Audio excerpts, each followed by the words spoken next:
कोठरी का रहस्य और बीरबल की मौन प्रतिज्ञा की एक तूफानी रात। मुगल सल्तनत की राजधानी आगरा, जो दिन में सूरज की रोशनी में किसी नायाब हीरे की तरह चमकती थी, आज रात खौफनाक अंधेरे में डूबी हुई थी। आसमान में काले बादलों का डेरा था और यमुना नदी का पानी आज शांत बहने के बजाय उफान मार रहा था। हवाओं में एक अजीब सी सिहरन थी, जैसे कुदरत खुद किसी आने वाली अनहोनी का संकेत दे रही हो। किला-ए-अकबरी, आगरा का किला की ऊंची दीवारें, जो हमेशा सुरक्षा का एहसास दिलाती थीं, आज रात किसी जेल की सलाखों जैसी लग रही थीं। इसी किले के भीतर शाही खजाने के पास बने लेखा-जोखा विभाग दफ्तरे हिसाब में एक दिया टिमटिमा रहा था। वहां राघव नाम का एक युवक बैठा था। राघव कोई अमीर उमराव नहीं था, बल्कि एक साधारण मुंशी था। उसकी उम्र मुश्किल से 25 साल रही होगी। आंखों में ईमानदारी की चमक और चेहरे पर सौम्यता, यही उसकी पहचान थी। वो अपने काम में इतना माहिर था कि बड़े-बड़े वजीर भी हिसाब किताब में गलती कर सकते थे, लेकिन राघव की कलम से निकली एक भी संख्या कभी गलत नहीं होती थी। उसकी इसी ईमानदारी ने उसे बादशाह अकबर के नजदीक ला दिया था, और शायद यही ईमानदारी आज उसकी सबसे बड़ी दुश्मन बनने वाली थी। राघव पुराने बही खातों लेजर्स की जांच कर रहा था। पिछले कुछ महीनों से शाही खजाने से कुछ अशर्फियां गायब होने की अफवाहें थीं, लेकिन किसी के पास कोई सबूत नहीं था। बादशाह ने यह जिम्मेदारी राघव को सौंपी थी कि वो पता लगाए कि आखिर माजरा क्या है। अजीब है, राघव ने खुद से बुदबुदाया। उसने माथे से पसीना पोंछा। बाहर बिजली कड़की और उस क्षणिक रोशनी में उसके चेहरे पर चिंता की लकीरें साफ दिखाई दी। वजीर खजाना मिर्जा आदिल बेग के व्यक्तिगत खर्चों और शाही खजाने से निकासी की तारीखें बिल्कुल मेल खा रही हैं। ये कैसे संभव है? राघव का दिल जोर से धड़कने लगा। मिर्जा आदिल बेग, सल्तनत का एक बेहद ताकतवर और रसूखदार आदमी, बादशाह का खास। अगर राघव का शक सही था तो वो आग से खेल रहा था। उसने कांपते हाथों से उस पन्ने को अलग किया और अपनी पगड़ी के भीतर छिपा लिया। वो जानता था कि यह सबूत उसे कल सुबह ही बादशाह सलामत के सामने पेश करना होगा, लेकिन राघव ये नहीं जानता था कि दीवारों के भी कान होते हैं, और उस तूफानी रात में वो अकेला नहीं था जो जाग रहा था। दरवाजे के पीछे खड़ी एक काली परछाई धीरे से हिली। वो परछाई खामोशी से वहां से खिसक गई और सीधे उस महल की ओर बढ़ी जहां मिर्जा आदिल बेग अपनी आलीशान सेज पर मदिरा का आनंद ले रहे थे। अध्याय 2, जालों का बुनना। मिर्जा आदिल बेग के कक्ष में मखमली कालीन बिछे थे और हवा में इत्र की महक थी।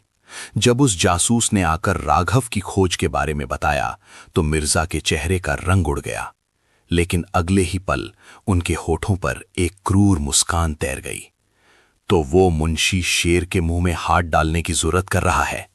मिर्जा ने अपने हाथ में पकड़े जाम को मेज पर पटकते हुए कहा, वो कल सुबह का सूरज तो देखेगा, लेकिन एक आजाद पंछी की तरह नहीं, बल्कि पिंजरे में बंद एक चूहे की तरह। मिर्जा ने ताली बजाई। अंधेरे कोने से 2 हट्टे कट्टे सिपाही बाहर आए। ये शाही रक्षक नहीं थे, बल्कि मिर्जा के निजी भाड़े के गुंडे थे। सुनो, मिर्जा ने धीमी लेकिन सख्त आवाज में कहा, शाही खजाने की खास मुहर रॉयल सील अभी मेरे पास लाओ, और फिर उस मुंशी के कक्ष में जाकर वो मुहर उसके बिस्तर के नीचे इस तरह छुपाओ कि ढूंढने पर आसानी से मिल जाए, लेकिन सरसरी नजर में ना दिखे। और हाँ, खजाने के दरवाजे की ताली चाबी भी उसके पास होनी चाहिए। सिपाही सिर झुकाकर चले गए।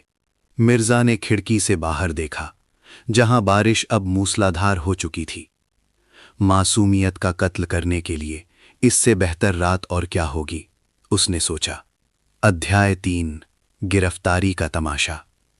अगली सुबह दीवाने आम सजने से पहले ही किले में हड़कंप मच गया। खबर आग की तरह फैली कि शाही खजाने में चोरी की कोशिश हुई है और शाही मुहर गायब है। राघव अभी सोकर उठा ही था कि उसके दरवाजे पर जोर जोर से दस्तक हुई। इससे पहले कि वो कुछ समझ पाता, शाही सिपाहियों ने दरवाजा तोड़ दिया। राघव, तुम्हें शाही खजाने में चोरी और बादशाह की अमानत में खयानत के इल्जाम में गिरफ्तार किया जाता है। कोतवाल की कड़कती आवाज ने राघव के पैरों तले जमीन खिसका दी। क्या चोरी? ये आप क्या कह रहे हैं? राघव हक्का बक्का रह गया। मैं तो खुद खजाने की जांच कर रहा था।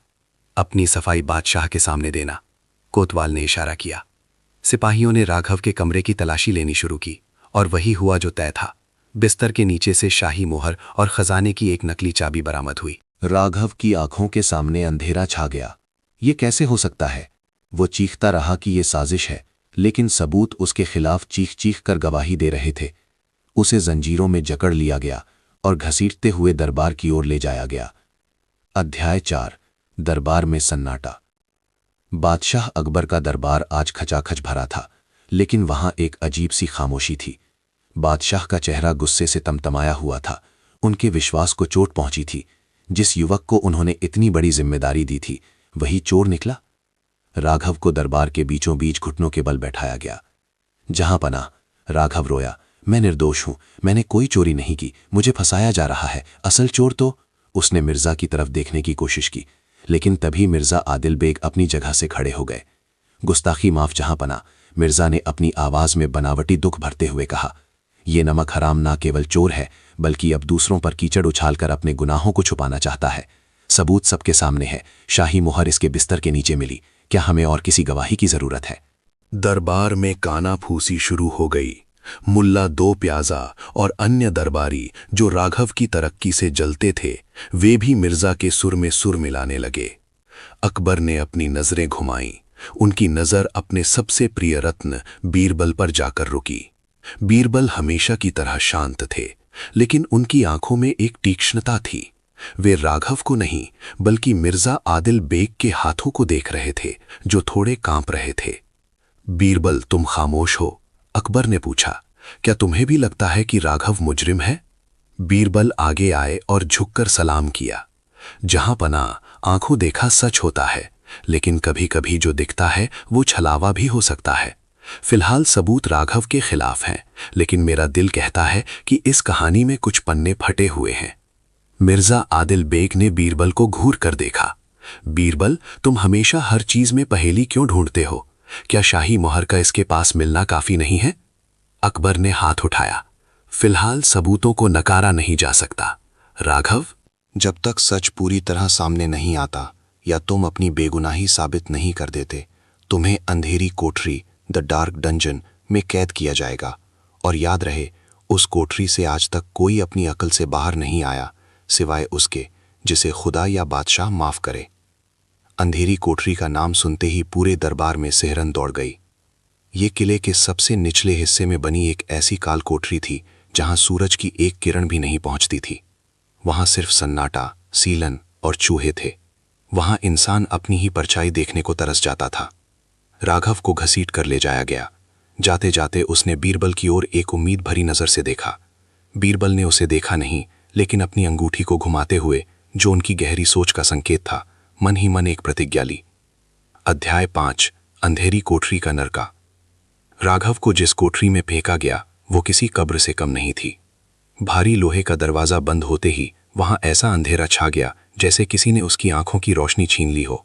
जमीन गीली और चिपचिपी थी, हवा में सड़ांध थी। राघव एक कोने में दुबक कर बैठ गया। उसके आंसू सूख चुके थे। उसने वो पन्ना जो उसने मिर्जा के खिलाफ सबूत के तौर पर रखा था, अपनी पगड़ी से कब का खो दिया था। शायद तलाशी के दौरान सिपाहियों ने उसे कचरा समझकर फेंक दिया था, या मिर्जा के आदमियों ने उसे नष्ट कर दिया था। अब उसके पास कुछ नहीं था, न सबूत, न उम्मीद। समय का पता चलना बंद हो गया। दिन है या रात, ये जानना नामुमकिन था। उसे बस इतना पता चलता था कि जब ऊपर बने एक छोटे से सुराख से कोई थाली सरकाता, तो शायद खाने का वक्त होता था। वो सोचता रहा, बीरबल, क्या बीरबल जी मेरी मदद करेंगे, या वे भी मुझे चोर समझ बैठे हैं? अध्याय 6। बीरबल की जांच शुरू। उधर बीरबल अपने कक्ष में चैन से नहीं बैठे थे। उन्होंने खाना भी ठीक से नहीं खाया था। उनका जासूसी नेटवर्क पूरे आगरा में सक्रिय हो चुका था। बीरबल को दो बातों पर खटक रही थीं। एक, राघव जैसा समझदार मुंशी चोरी की हुई मुहर अपने ही बिस्तर के नीचे क्यों छुपाएगा? वो उसे कहीं गाड़ सकता था या नष्ट कर सकता था। दो, मिर्जा आदिल बेग की जल्दबाजी। आमतौर पर मिर्जा किसी भी सजा के लिए बादशाह से लंबी बहस करते हैं, लेकिन आज वे तुरंत फैसला चाहते थे। बीरबल ने अपने खास सेवक सुमेर सिंह को बुलाया। सुमेर, पता लगाओ कि कल रात राघव के घर के आसपास किसी ने कोई संदिग्ध गतिविधि देखी थी, और हां, ये भी पता करो कि मिर्जा आदिल बेग के कौन से खास सिपाही कल रात ड्यूटी से गायब थे। सुमेर सिर झुकाकर चला गया। बीरबल वेश बदलकर किले के उस हिस्से में गए जहां राघव का दफ्तर था। वहां अब पहरा था, लेकिन बीरबल के पास बादशाह की दी हुई खास अंगूठी थी जिससे उन्हें कहीं भी जाने की इजाजत थी। उन्होंने राघव के बही खातों को देखा। सब कुछ बिखरा पड़ा था, लेकिन बीरबल की नजर एक अधजले कागज के टुकड़े पर पड़ी जो शायद दिए की लौ से गिरकर आधा जल गया था और मेज के नीचे पड़ा रह गया था। बीरबल ने उसे उठाया। उस पर कुछ अंक लिखे थे और नीचे एक हस्ताक्षर का आधा हिस्सा था जो मी जैसा लग रहा था। मिर्जा, बीरबल बुदबुदाए, तो राघव सही दिशा में जा रहा था। लेकिन ये अधजला कागज अदालत में सबूत नहीं बन सकता था। बीरबल को कुछ ऐसा करना था जिससे सांप भी मर जाए और लाठी भी न टूटे। उन्हें मिर्जा को उसी के जाल में फंसाना था। अध्याय 7, मनोवैज्ञानिक युद्ध।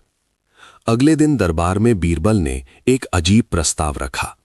जहांपना, बीरबल ने कहा, मैंने शास्त्रों में पढ़ा है कि अंधेरी कोठरी में बंद इंसान अगर सच्चा है तो देवी शक्तियां उसकी मदद करती हैं, और अगर वो झूठा है तो अंधेरा उसे निगल लेता है। मिर्जा आदिल बेग ने हंसे। बीरबल, तुम अब अंधविश्वास की बातें करने लगे। बीरबल मुस्कुराए। नहीं मिर्जा साहब, ये विज्ञान है। मैं चाहता हूं कि राघव की परीक्षा ली जाए, लेकिन परीक्षा राघव की नहीं बल्कि सच्चाई की होगी। कैसी परीक्षा? अकबर ने उत्सुकता से पूछा। हम राघव को कोठरी से बाहर नहीं निकालेंगे, बीरबल ने कहा, लेकिन मैं उस कोठरी में एक खास जादुई कलश रखवाऊंगा। अगर राघव निर्दोष है तो कलश का पानी अमृत बन जाएगा, और अगर दोषी है तो वो जहर बन जाएगा। सब हैरान थे। मिर्जा के माथे पर शिकन आ गई। बीरबल क्या चाल चल रहे हैं? लेकिन बीरबल ने अपनी बात जारी रखी। इस कलश को कोठरी तक ले जाने की जिम्मेदारी मैं किसी ऐसे व्यक्ति को देना चाहता हूं जो दरबार का सबसे भरोसेमंद हो। मिर्जा आदिल बेग से ज्यादा भरोसेमंद कौन हो सकता है? मिर्जा सकपका गए। मैं उस गंदी कोठरी में क्यों जाऊं? क्यों? क्या आपको अपनी वफादारी साबित करने में डर लगता है? बीरबल ने तंज कसा। या आपको डर है कि राघव कुछ ऐसा बोल देगा जो आप नहीं सुनना चाहते? बादशाह ने आदेश दिया। मिर्जा, बीरबल सही कह रहे हैं, तुम खुद जाओगे। मिर्जा के पास कोई चारा नहीं था। बीरबल ने एक बंद कलश मिर्जा को दिया। अध्याय 8, कोठरी में मुलाकात। मिर्जा आदिल बेग हाथ में कलश लिए मशाल की रोशनी में सीढ़ियां उतरते हुए नीचे गए। अंधेरी कोठरी के पास पहुंचते ही बदबू ने उनका स्वागत किया। संतरी ने ताला खोला।